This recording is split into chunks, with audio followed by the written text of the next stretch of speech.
My friends at Easy Cater are workplace catering pros, helping you find food for everything from daily employee meals to staff meetings and special events. Visit easycater.com/leaderassistant to find out more. Hello, my name's Heather Vogel. Today's leadership quote is from Brené Brown. It turns out that trust is in fact earned in the smallest of moments. It is earned not through heroic deeds or even highly visible actions, but through paying attention, listening, and gestures of genuine care and connection. The Leader Assistant podcast exists to encourage and challenge assistants to become confident, game-changing leader assistants. Thanks for listening to episode 71. Here's your host, my dad. Hey friends, thanks for tuning in to the Leader Assistant podcast. Today I'm very excited to be speaking with the executive assistant to the CEO of Groupon. Her name is Heather Vogel, and it's a very engaging interview, so stay tuned for that in just a second. But first, I wanted to invite you to join our Leader Assistant membership subscription. It's $39 a month or $399 for an annual membership, and we have monthly group coaching sessions and training with Al Hussein Madhani and myself, and then some guest trainers periodically. And what we do is we talk about relevant topics to our profession, things like compensation, side hustles for EAs. We talk about artificial intelligence, emotional intelligence, how to get respect. Yeah, we talk about anything and everything. And the beauty of it is, if you're a member, you get to kind of speak into the session content. So if there's a certain topic that you really want to dive deeper into, you can, share that feedback with us, and we will add it to the agenda for the next session. So monthly group coaching training webinars, and then you get recorded video access to those sessions if you can't make them, or if you have to skip out early. You can always go back and rewatch. But if you're joining just now, you get access to all of the prior sessions as well in the members-only library. We just set up a new community forum member site using a platform called Circle, and it's kind of like a hybrid between an online course platform, Slack, and a Facebook group. So we really like it so far and would love for you to join us. Members.leaderassistant.com is where you can sign up. Again, it's $39 a month, one monthly coaching call, access to myself and Al Hussein Madhani ongoing, as well as other members in the community, the private membership community. And yeah, we hope you can join us. You can cancel anytime. So if you sign up and do it for a month and realize it's not for you, then that's fine. You can cancel it. No hard feelings. So members.leaderassistant.com. Feel free to reach out if you have any questions. And in the meantime, let's jump into today's interview.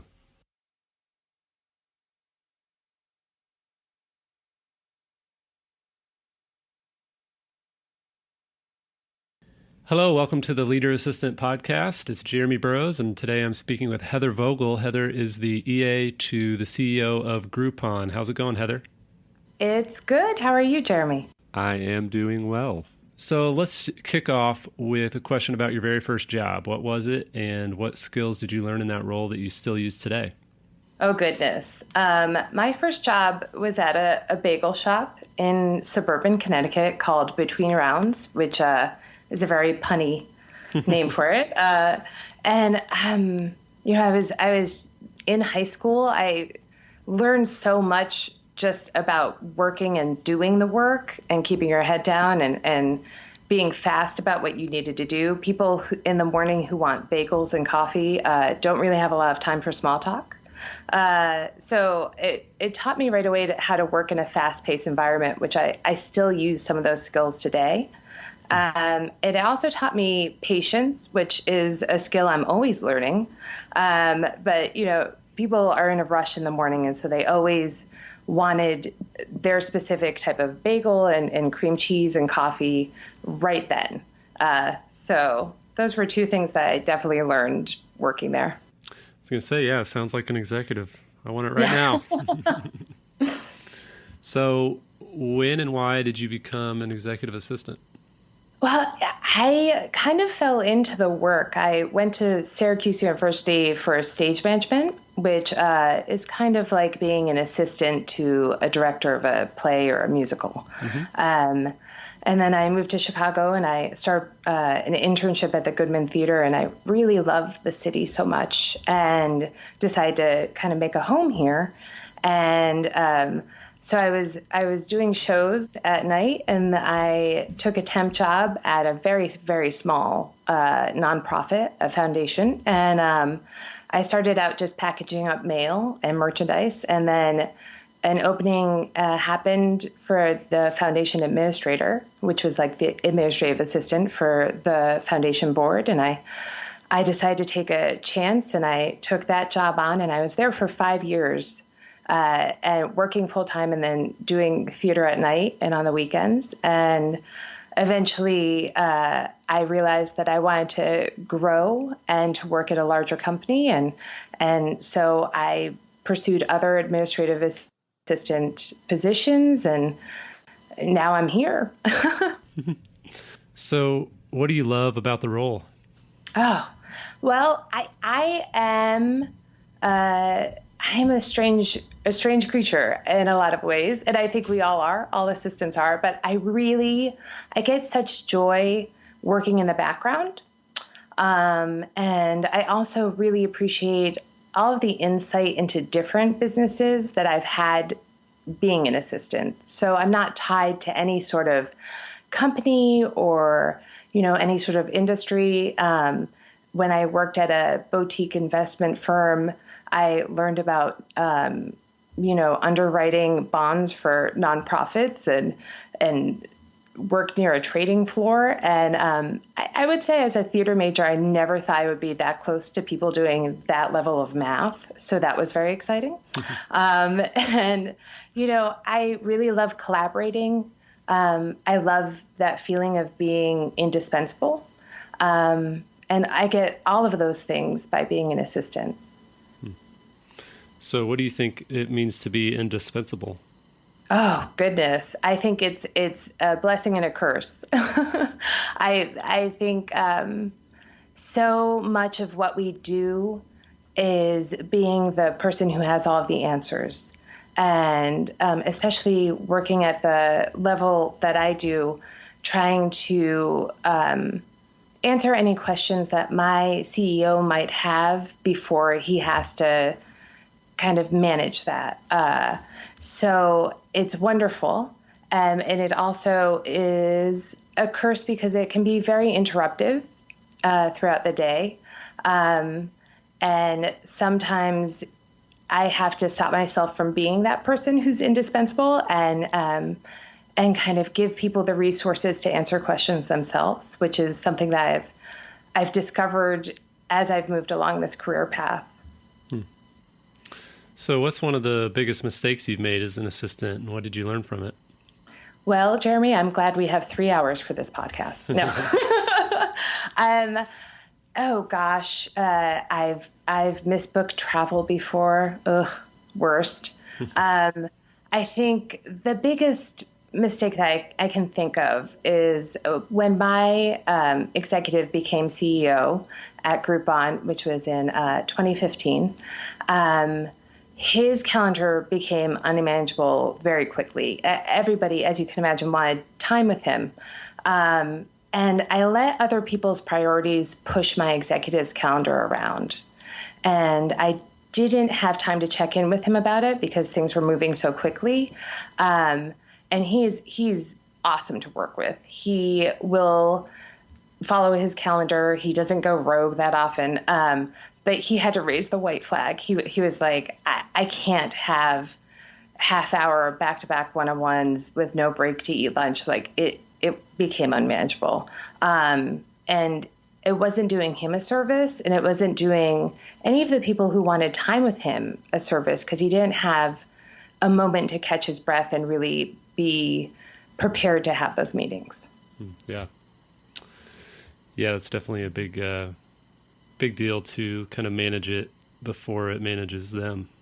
Oh, very much so. I'm sure you encounter that all the time working with your CEO as well. Other people's priorities always seem to trump anything that executive actually has on their plate or needs to have heads down time on. And it's hard to explain that to colleagues who, whose house is on fire, and they think, oh gosh, I need time with the CEO right now. Yeah. Yep, I feel you. So what is a tip that you would give executives to help them get more out of their assistants? Again, I'm very glad this podcast is 3 hours. I have seen and worked with so many executives in different ways. And I think the biggest service that they can do to themselves and to their assistant is to have confidence and to take them in to their confidentiality and have that trust. Especially when there are changes happening at the company or there are moves happening within their team. It is so important, if they can, to give their assistant a heads up that things are changing. Because oftentimes we as assistants can make any transition or any big strategy change. We can make that so much easier for the executive that we work with, because we have our ear to the ground. We can see how communication about that change is going out, and there's nothing worse than being an assistant and finding out that a change is happening along with the rest of the company. I've seen it break trust before, and it just doesn't do the executive or the assistant any sort of service. Yeah, that's a good point. Definitely don't like to hear things after the fact. Ooh, that's the worst. That water cooler conversation where like your colleague's like, "Ooh, I heard blah blah blah," and you're like, "Oh, I have no idea what you're talking about." So, what's it like working? You shared a little bit about what it's like working for your CEO, but what's it like working at a large company that pretty much everyone has heard of? It's invigorating.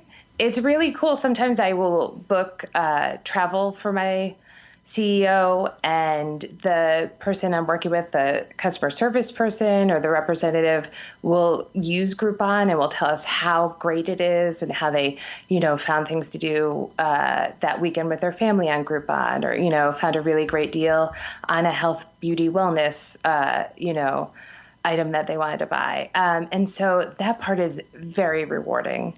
It's awesome to work at such a large company that still has the agility of a startup. So I have seen colleagues, I've seen coworkers make whole career changes at Groupon because there's a lot of permeability in what people do. So that's very exciting. There is always a flip side. We're a publicly held company. And so, we have a quarterly calendar where we report our earnings, and that really shapes the year for my executive. And there's also, a high level of confidentiality that I and the rest of my EA team need to maintain because we're publicly held. Yeah. So you said you have an EA team. Actually, first I'm going to ask you this. Do you still use Groupons? Oh my God.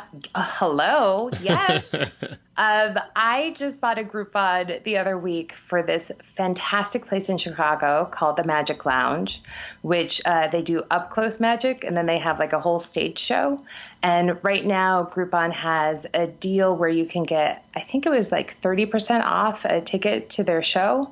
And my husband and I, we go there for birthdays. It's such a hidden gem in Chicago. It's super fun. Nice. Well, it's not hidden anymore, so. Yeah, oops. Everyone should go. Yeah. So you mentioned the EA team. Tell us a little bit about your team and how big is it and how long have you been leading that team? Wow. I don't know where to begin. I am extremely blessed to work with the people that I work with. And I think it makes all the difference when you have colleagues who you can depend on and collaborate and trust. We have a team of, including myself, 12 EAs in North America. And then we have colleagues globally that we work with as well. And when I became the assistant to the CEO and my executive officially became CEO at Groupon, he told me in a one-to-one, I want you to be dotted line manager for the team. And, I had done that previously at the company I'd worked at before, but this was like a next step, and I help with the hiring. I help set processes and procedures. We have a whole onboarding process that we do with new EAs. And we have weekly team meetings. We had a summit this year, which was very exciting. And we set goals as a team. We really celebrate each other as well. We go way big on birthdays, work anniversaries. If one of us has a big life event, we always throw a wedding shower, or if somebody gets a new house. It's just a very collaborative environment. We don't all work the same way. But I try, and I feel like the rest of the team really tries to engender a feeling of respect and collegiality. And it's been wonderful. That's awesome. Yeah. So does it also help to have kind of a team of people that know what it's like as an assistant to kind of go shoulder to shoulder with day in and day out? I think it's incredibly helpful. We have a really fast-paced environment, so we try our best to be proactive, and then we have to be very reactive. Mm-hmm. And so you kind of make, and I'm sure it's true where you work as well, you kind of make the best plan, and then you throw it out the window 3 minutes in. And so it's incredibly helpful to work with a team that understands how stressful that can be, and who have also kind of maneuvered through difficult scheduling or difficult travel. And they have such a source of knowledge, and we all want to help each other. Nobody wins if somebody fails. And I haven't always worked on teams like that. So it's been an important standard that I've tried to set with the team is we're all in this together. Yeah. Yeah, I love what you said about the proactive and reactive. I talk about this a lot with just kind of describing it in the framework of tensions and how you're always kind of managing the tension of trying to put your proactive hat on, but then throwing it aside and putting your reactive hat on when you need to. And just kind of I think game-changing assistants manage that tension well. So, And not everyone can. And I respect that. It's a hard balance to find. Yeah, totally. So you've talked a little bit about how fast-paced and demanding the role is. How do you stay healthy personally and protect yourself from, working all the time? And how do you prevent burnout? I am always asking myself this question. Because I think burnout happens when we push ourselves and feel like we're really killing it. And so it's a double-edged sword. I, over the past few years, have really, and with my CEO's encouragement, have really tried to find more of I hate it. I hate this phrase, but I'm going to say it, Jeremy, a work-life balance. And so I am very, very thoughtful about how I lead my civilian life so that I don't get consumed by my work life. I meditate every day. I make time in my schedule to do that. So I wake up around 5:30 every morning to have a lot of time before I have to leave the house. so that I can meditate and like get my self-centered and focused for the day. I also try my very best not to have anything going on Sundays so that I have that day to kind of refill my cup. Mm-hmm. And I found myself over the past few years really being thoughtful about kind of taking the noise down around my executive and making things, making sure he's not in meetings he doesn't have to be in, and making sure that if he has to travel, he has, the best travel experience he can. And I took a step back and I was like, I do all of this thoughtfulness and streamlining around my executive. Why don't I do that for myself? I'm obviously good at it. So maybe I should, turn those skills and really try to take the noise down in my own life as well. Love it. Yeah, why not lead yourself? You're leading your executive well, but why not lead yourself well? Mm-hmm. That's awesome. So what do you think it means to be a strategic partner with your executive? Oh, I think it depends on the executive. But my CEO was the first person to use the term strategic partner with me. And it just really, it kind of knocked me back a little because I think we so easily box ourselves into, meeting scheduler, travel booker, expense doer, and all of that's the nuts and bolts of the job. But it was such a vote of confidence from him to use that term with me. And it really, it opened up our relationship so that I felt comfortable asking questions about bigger strategic items and to really feel like he had my back to be an operator within the executive team. So for me, being a strategic partner means that I do all the nuts and bolts well. And I also have my CEO's confidence to take on larger projects and to speak on his behalf and to really ask him questions during our one-on-ones about what his strategic priorities are. That's great. So if you could snap your fingers and instantly give all assistants more of something, what would it be?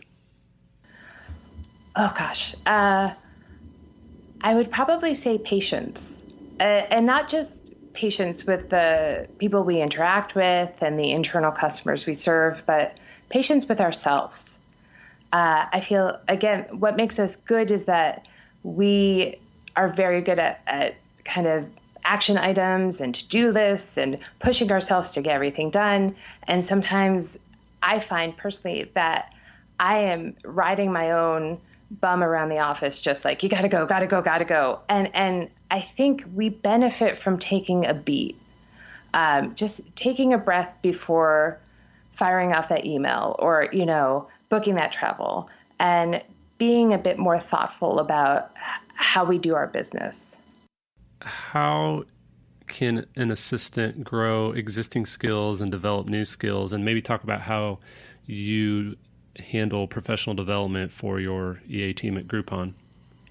I think for quite a long time in my career, I didn't think about professional development, and it was to my detriment. And when I was asked at my former job to start leading the administrative assistants there, I was like, I don't know how to manage people. And they didn't have really a management program. So I went to my executive that I supported, and I had found a one-day seminar about just general HR. And I got approval to take that course. And it was extremely helpful because I was conducting performance reviews, and I was doing a lot of HR-related tasks. And so I took that experience when I became dotted line leader of the team that I work with now. And we actually built into our team goals a professional development goal. And so whenever one of us sees an interesting article or hears of an event in Chicago or in Seattle, where most of the team is based, we pass that information along. And some of us are a bit more introverted than others. And sometimes going to an event can feel a little overwhelming. But it's much easier to do it as a team than to try to do it solo. Yeah, that's great. Nothing against introverts. I'm an introvert, so I love an introvert moment, Jeremy. I know. I hear you. I know how it is. Mm-hmm. So, if an assistant is not respected in their role, what would you say to them? Oof. I feel like I've heard this. I'm sure that you've heard this before as well. I feel like people's perspective about what an assistant does and how they respect them has shifted quite significantly since I began. I don't know if you found that as well. But I would ask that and this is hard, but I would ask that you take your ego out of it and you take a step back. And then think through the situation or situations that you've had that made you feel that way and analyze what actually took place. Don't feel like you need to argue for respect because I have found that never works. But try to come from a place of understanding of where the person who you felt disrespected you is coming from. If it's a real line crosser, then use your resources. We have a human resource business partner that we work with, and I use her all the time. She's fantastic. And she offers a different perspective and also can talk to people or executives who you feel are disrespecting you. But oftentimes, I feel like it's the EA who's not owning their power and kind of pushing back on that disrespectful statement or action in a really professional way. Yeah. So I've got one more question, but you said you might have some questions for me. Do you have questions for me? Ooh, I do. The tables have turned. I know, I almost said the tables have turned. How do you feel being the assistant at an AI firm? Is that really wild? I know that you guys are kind of on the cutting edge. Yeah, great question. And I get that one a lot, not surprisingly, but I love it. It's kind of a mix of exciting, thrilling, scary, and challenging, and really humbling to work with a company that literally the desk across from me, they're building the future. And so what I put it this way, now that I've been in it for almost 3 years now, I'm more excited and more able to embrace artificial intelligence and really the future of work because I see how complicated it is on one hand, in the sense of humans are always going to be needed. And on the other hand, I see how there are a lot of things that I do that I can't, I can't hand off yet. And even 5 to 10 years from now, I won't be able to hand off. And so, yeah, I'm just kind of, hang on just a second. My son just walked in. What's up, buddy? All right, sorry. No worries.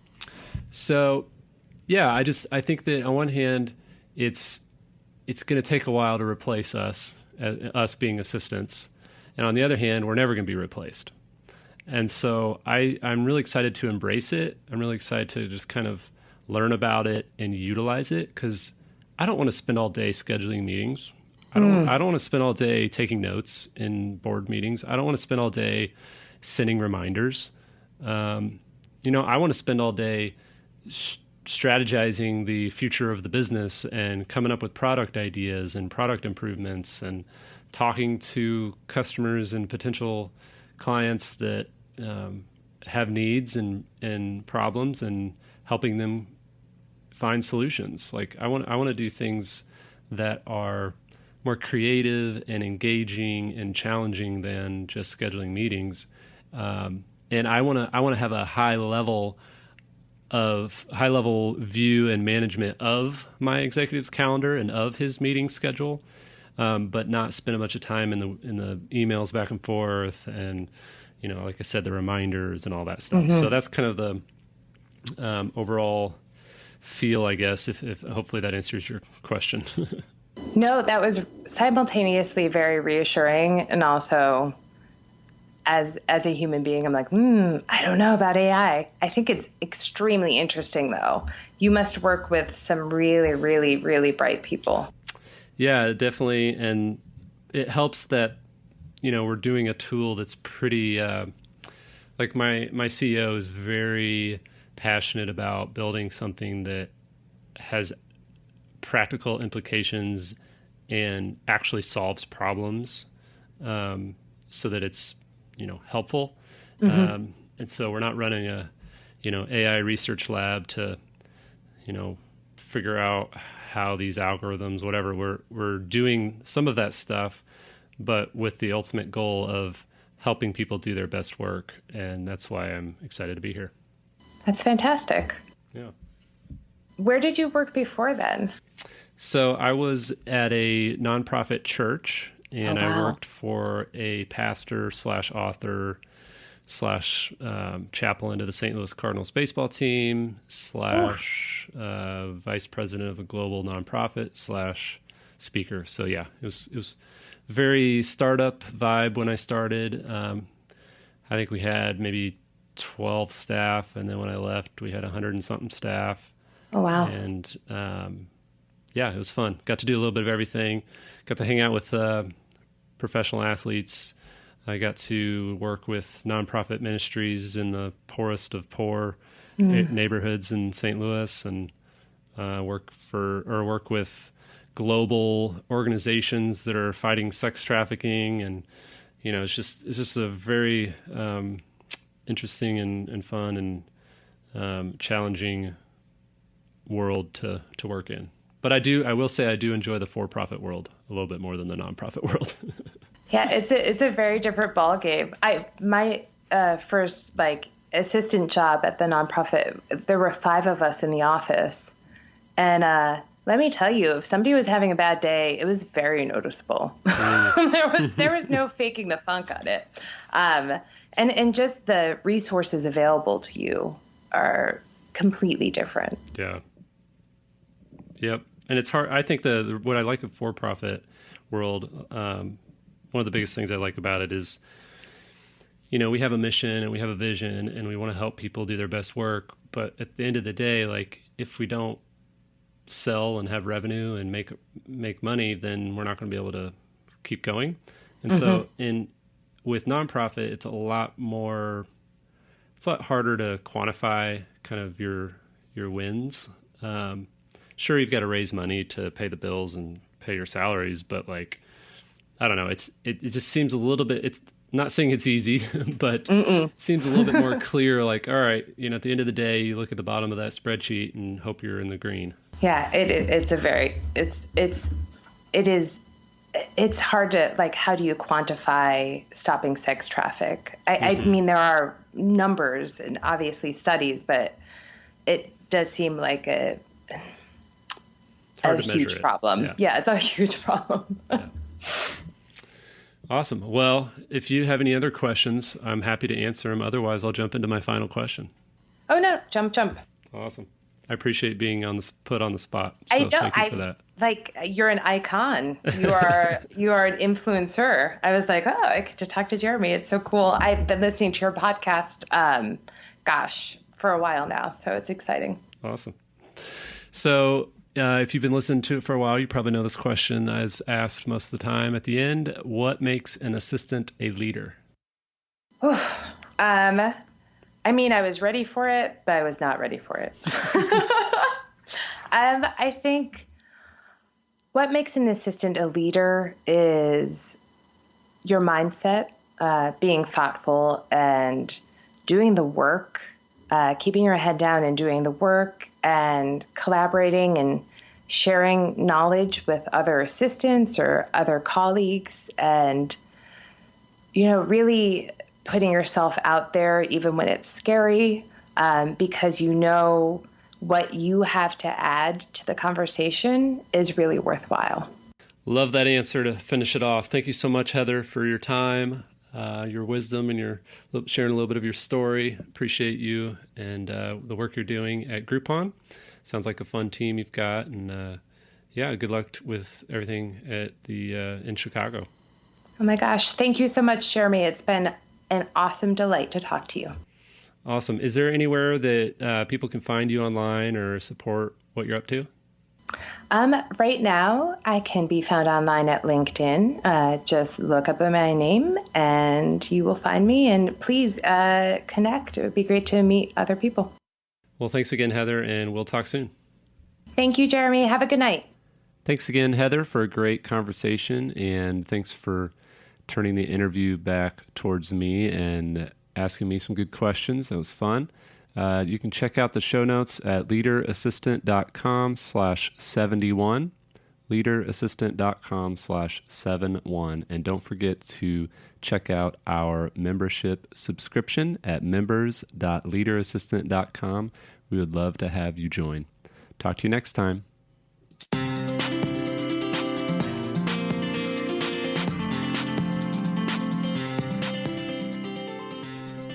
Please review on Apple Podcasts. GoBulls.com